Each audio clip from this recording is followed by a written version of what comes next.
ब्राह्मण को भोजन नहीं करा पा रहे हैं, मान लो आप गौ माता को रोटी नहीं दे पा रहे हैं, स्वान को भोजन नहीं दे पा रहे, कौवे को भोजन नहीं दे पा रहे हो, और मान लो गया ब्रह्म कपाली या कहीं पिंडदान नहीं कर पा रहे हो, तिलांजलि तर्पण नहीं कर पा रहे हो, तो एक काम जरूर करना, जल के पात्र में 2 बूंद गंगा जल डालना और वो गंगा जल शंकर को रोज 16 दिन तक चढ़ाइए, पितृदोष समाप्त हो जाए। जब ज्यादा घर में पितृदोष हो ना, ऐसा लगे कि पितृदोष बहुत ज्यादा है, 1 रुपए कमा रहे हैं, 1.25 रुपए खर्च हो रहा है, हाथ में पैसा नहीं टिक रहा, दुकान 4 दिन अच्छी चल रही है, फिर व्यापार डाउन हो जाता है, कोई पैसा लेकर भाग गया, नहीं दे रहा, कहीं कर्जा मात्रा बढ़ गई है, ये पितृदोष के लक्षण है कुछ। इसमें आपके घर में जो भी रुद्राक्ष पड़ा हो, जो भी रुद्राक्ष रखा हो, क्योंकि संभाल के तो आप रखते नहीं, पटक देते हो यहां में, जो भी रुद्राक्ष आपके घर में रखा हुआ, एक पानी के पात्र में उस रुद्राक्ष को डाल दीजिए, उसमें 1 चावल का दाना डाल दीजिए। महाराज, परिंदा जहां होता है, मटका, हंडा या रसोई घर में आपका जो पानी भरने का स्थान होता है, जिसको आरो वारो क्या क्या लगा के रखते हो, उसी के कहीं पास में उस कलश को रख दीजिए, ऊपर से उसको ढक दीजिए। शाम के समय, सुबह रखा 10 बजे से 12 बजे के बीच में, शाम के समय प्रदोष काल में भगवान शंकर का नाम स्मरण कर कर, ओम नमः शिवाय बोलकर, श्री शिवाय नमस्तुभ्यम बोलकर, या महामृत्युंजय मंत्र का स्मरण कर कर, या गायत्री मंत्र का स्मरण कर कर, जो मंत्र आपकी बुद्धि में, विवेक में समाहित हो, उस मंत्र का नाम लेकर राम कृष्ण हरि जो बोल सकते हो, एक घी का दिया अवश्य प्रज्वलित करें, लंबी बाती का। कौन सी बाती का? फूल बत्ती का नहीं, गोल बत्ती का नहीं, लंबी बाती का लगे। बत्ती का मुख दक्षिण की ओर, कहां पर होना चाहिए? दक्षिण की ओर, ना पूरब, ना पश्चिम, ना उत्तर। बत्ती का मुख कहां हो? दक्षिण की ओर। जैसे श्राद्ध पक्ष में ब्राह्मण को जब भोजन कराते हैं तो ब्राह्मण का मुख श्राद्ध पक्ष के भोजन कराते समय अगर पूरब, पश्चिम और उत्तर का होता है तो श्राद्ध के भोजन का फल नहीं मिलता।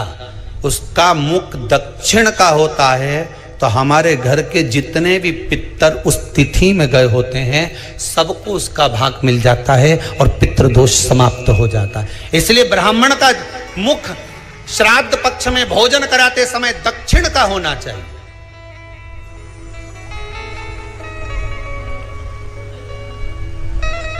ब्राह्मण का मुख दक्षिण का हो।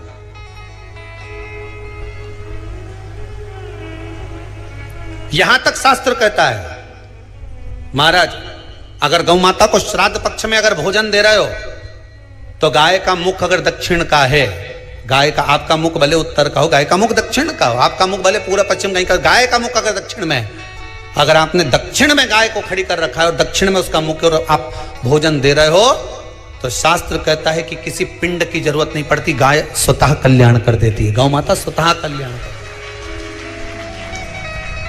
दक्षिण मुखी हो तो दिए की जो बाती का मुख कहां होना चाहिए? दक्षिण का। और दक्षिण का मुख होना चाहिए। जब दक्षिण का मुख हो, दक्षिण की ओर बाती हो महाराज, तब दक्षिण की बाती जलाने के बाद में भगवान से वहीं पर प्रार्थना करें। जो कलश रखा है उसके ऊपर जो प्लेट रखी है, ढाका गया है, वहां अपना सीधा हाथ रखें और अपने पूर्वजों का, अपने पितरों का स्मरण करें कि मेरे धन को लेकर कोई चले गया, मेरा व्यापार ऐसा चल रहा है, मेरा घर में बच्चों का विवाह नहीं हो रहा, या घर में इतनी अशांति है, या तकलीफ है या कष्ट है, ये सब का स्मरण कर कर उस कलश को रात्रि भर रखे रहने दें। सुबह स्नान आदि करने के बाद फिर एक घी का दिया दक्षिण की ओर लगाकर सुबह 10 बजे से 12 बजे के बीच में उस जल को शिव जी को समर्पित कर कर आ जाएं और वो रुद्राक्ष लेकर वापिस आ जाए। महाराज वापिस आ जाए, उस रुद्राक्ष को अपने घर में रख दीजिए।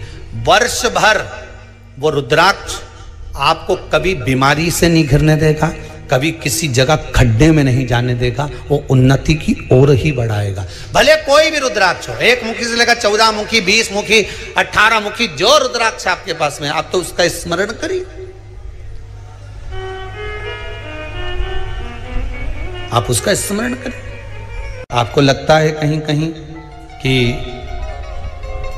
मेरे पितर मुझ पर क्रोध कर रहे हैं, आपको कभी कभी लगे कि मेरे ऊपर पितृ दोष लगा हुआ है या पितरों का श्राप लगा हुआ है, या हमारे यहाँ पर लोग अधोगति में ज़्यादा मर जाते हैं, हमारे यहाँ ये काम ज़्यादा हो जाता है, तो निवेदन है, श्राद्ध पक्ष चल रहा है, प्रयास करिएगा। एक चावल की कटोरी में, कटोरी के अंदर थोड़ा सा चावल रख लीजिए कच्चा, उस चावल की कटोरी में एक बेलपत्र, थोड़ी सी दुर्वा बांधकर पानी का मटका, परिंडा या जहां अपना रसोई घर में जल रखते हो, उस कटोरी को वहां पर 2 दिन 3 दिन तक रख दो। वैसे तो 16 दिन रखो ज़्यादा अच्छा था, पर जो दिन अपने को मालूम है 2-3 दिन उसको रख दीजिए। घी का दिया लगाइए। 3 दिन के बाद में उस दुर्वा को, उस बेलपत्र को शिव बाबा को समर्पित कर दो। चावल पूरे घर में घुमाने के बाद चिड़िया को या नदी में या किसी जीव को प्रदान कर दो। महाराज पितृदोष के निवारण का सुंदर तरीका।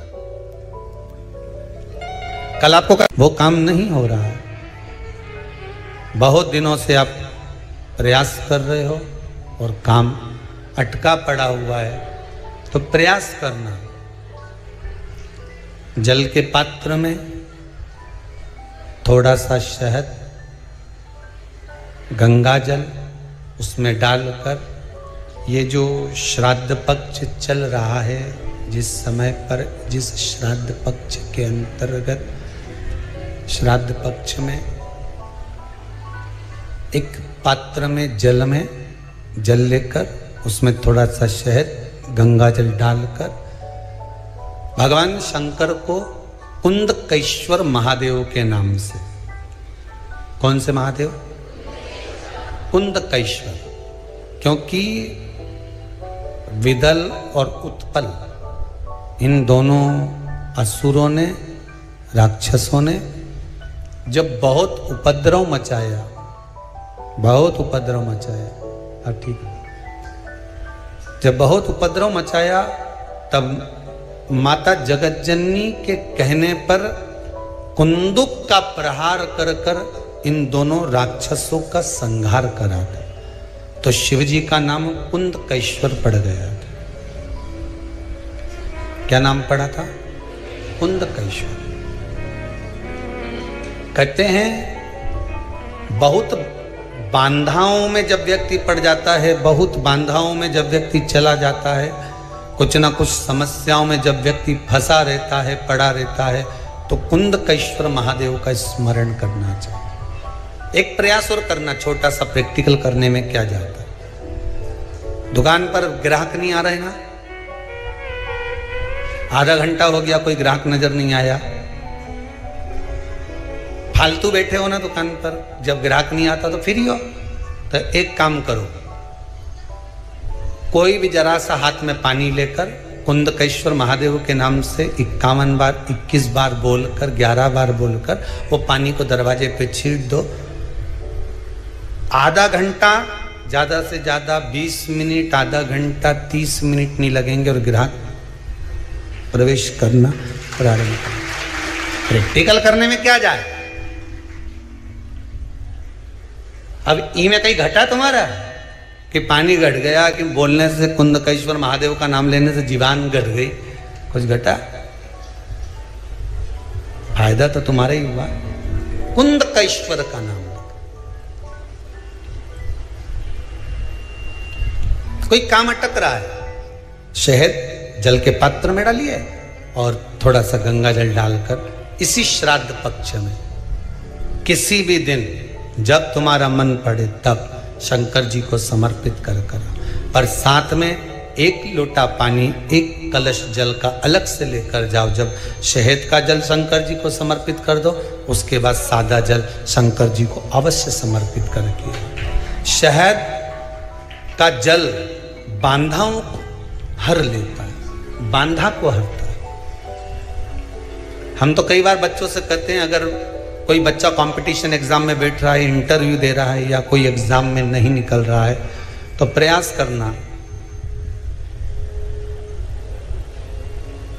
बेलपत्री का जो बीच वाला पत्ता होता है, इस पत्ते पर शहद लगाकर हथेली में रखकर अंगूठे से इसको इस तरह से दबाकर शिव जी के कुंदकेश्वर महादेव का नाम लेकर अपनी मनोकामना कर शंकर भगवान का जो शिवलिंग है, उस शिवलिंग पर इस बेलपत्री के पत्ते को चिपकाकर आ जा और एग्जाम देने जा, बाबा निपटे का सब काम कर। जिस बालक बालिका का जॉब नहीं लग रहा हो, सर्विस नहीं लग रही हो, नौकरी नहीं लग रही हो, जगह जगह पहले करते थे जॉब, अब छूट गई, 2 साल हो गए, 3 साल हो गए, सर्विस नहीं लग रही हो, बहुत प्रयास कर लिया हो, बहुत प्रयास, तो महाराज काली तिल्ली को पीस कर उसको जल के पात्र में डालकर अपने घर के मटका परिंडा, पितरों का जो स्थान होता है, जलाशय होता है, उसके पास में एक पात्र में रख दीजिए।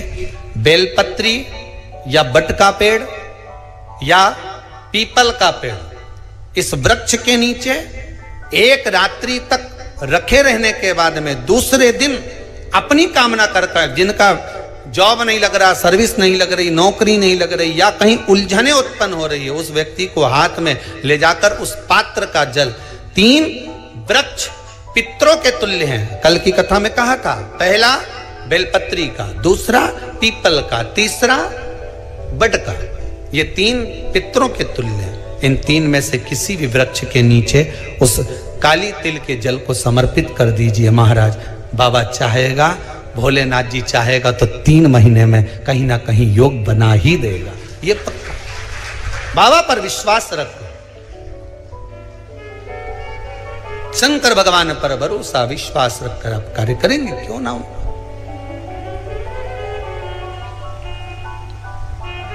श्राद्ध पक्ष में महाराज पीपल के पेड़ के नीचे मात्र काली तिल्ली का पानी ही डाल देने से पितृदोष का निवारण हो जाता है।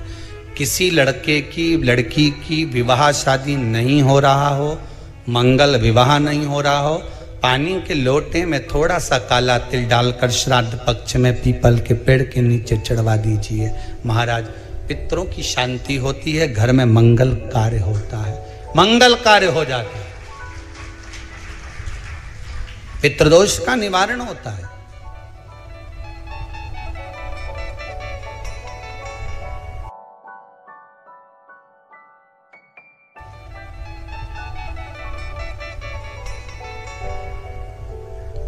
बहुत रोग घिर गया, ऐसा लग रहा है कि बहुत बड़ी बीमारी शरीर में आ गई है, वो मिट नहीं रही, बीमारी बहुत बड़ी है, नहीं जा रही। सरसों का फूल भगवान शंकर को चढ़ाना प्रारंभ कर दो। सरसों तो आप अपने घर के अंदर भी बो सकते हो, उसमें पीला फूल ही जाता है, शिव जी को चढ़ाना चालू कर दो, बीमारी समाप्त होना प्रारंभ। शिव को समर्पित किया गया एक एक भाग, एक एक भाग। महाराज लगे ऐसा कि घर में शांति नहीं है, सुख लक्ष्मी तो है परिवार भी छोटा है पर शांति नहीं, जब देखो जब किसी ना किसी का मुंह चलता रहे, क्रोध में बोलते रहें, शब्दों के तीर चलते रहें, शांति नहीं है। प्रयास करिए। श्राद्ध पक्ष में जिस समय पर ब्राह्मण को भोजन करने के लिए बिठाएं या श्राद्ध पक्ष के अंतर्गत ब्राह्मण जब घर में भोजन ग्रहण कर रहा हो, उस समय पर थोड़ा सा कोई सुगंधित पदार्थ, इत्र आदि, पानी के मटके के पास, परिंडे के पास में, जलाशय के पास में उस इत्र को थोड़ा सा कोई रुई में रखकर छोड़ दीजिए। घर में कभी क्लेश नहीं हो सकता, शांत का माहौल हो जाए। पितृपक्ष में किया जाए, पितृपक्ष। और एक बात और अच्छे से ध्यान रखिएगा, आप ब्राह्मण को भोजन कराएं ना कराएं, आपने धूप छोड़ी ना छोड़ी वो पता नहीं, गाय को रोटी दी ना दी, स्वान को भोजन दिया ना दिया, कौवे को भोजन दिया ना दिया, चलेगा।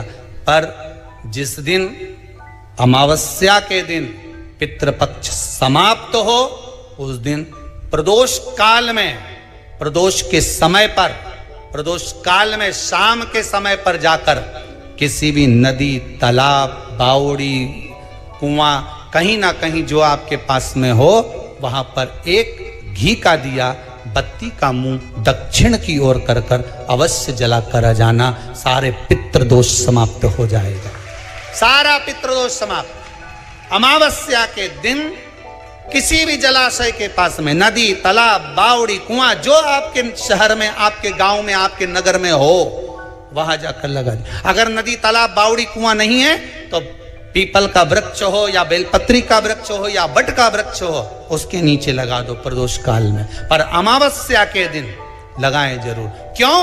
क्योंकि अमावस्या 16 दिन तक पितृ मृत्यु लोक में आने के बाद में भोजन ग्रहण करते हैं।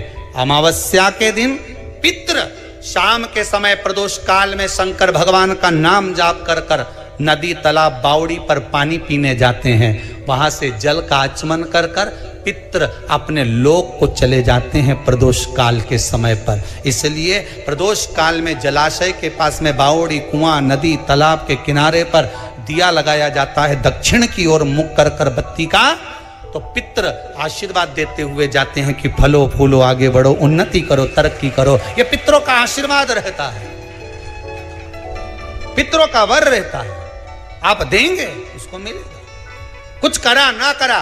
फिर अमावस्या के दिन, जिस दिन पितृपक्ष समाप्त हो, उस दिन दिया दक्षिण की ओर बाती का मुख कर कर लगा। महाराज एक बात बहुत अच्छे से समझ लीजिए, जिसके घर में क्लेश होता हो, अशांति रहती हो, क्लेश रहता हो, या छोटी छोटी बात पर विवाद चालू हो जाता हो, या पति पत्नी में, परिवार में, सास बहू आदि कादिक में कहीं ना कहीं कुछ अगर विवाद रहता हो, तो शास्त्र कहता है ऐसा बेलपत्री की डंडी रहती है ना, बहुत ध्यान दीजिएगा महाराज। श्राद्ध पक्ष की कथा चल रही है, शिव महापुराण आज विराम की ओर है, ध्यान दीजिएगा। जैसे ये बेलपत्री की जो डंडी होती है, डंडी का जो भाग होता है बेलपत्री की, ऐसा बेलपत्री की 7 भाग ले लो, मतलब बेलपत्री 7 ले लीजिए। 7 बेलपत्र लेकर कच्चा जो सूत होता है ना, कच्चा सूत जो जानते हो पेड़ पौधे में माताएं लपेटती हैं, धागा जो होता है ना सफेद कलर का कच्चा धागा, जो बड़ में, पीपल में और आंवला आदि में लपेटा जाता है, कच्चा सूत, उसको शंकर भगवान और माता पार्वती का स्मरण कर कर नंदी के, जो नंदी होता है, नंदी के राइट भाग में, नंदी का एक पांव ऊंचा होता है, आपने देखा होगा आगे का पांव ऊंचा होता है, बैठते समय नंदी का एक पांव ऊंचा है, एक पांव नीचे की हो जाता है। तो नंदी का जहां पांव ऊंचा है, उस ऊंचे पांव के पास में बैठना है। कच्चे सूत पर उस बेलपत्री के जो 7 गुच्छ हैं, 7 जो बेलपत्री के भाग हैं, 7 बेलपत्री हैं, उसको अपना नाम गोत्र स्मरण कर कर उस कच्चे सूत को लपेटना है। महाराज लाल कलर का चंदन उस बेलपत्री के पत्ते में जो अग्रभाग होता है, सबसे आगे का भाग, सातों में लाल चंदन लगाना है। महाराज उस चंदन को लगाकर आप प्रदोष के दिन, प्रदोष काल में शंकर भगवान को समर्पित अगर करते हैं तो जिस घर का गोत्र बोला है उस घर में कभी क्लेश नहीं हो सकता, वो शांति का अनुभव कर, उसमें क्लेश नहीं हो सकता। एक धागा होता है पक्का धागा, एक धागा होता है कच्चा धागा। बहुत ध्यान दीजिएगा महाराज, पक्के धागे से नहीं लपेटना सफेद, कच्चा जो धागा पीपल में, बड़ में या आंवला आदि में जो हम लोग लपेटते हैं पूजन करते समय, वो कच्चा धागा। और एक बात और आपको कहने, ध्यान दीजिएगा,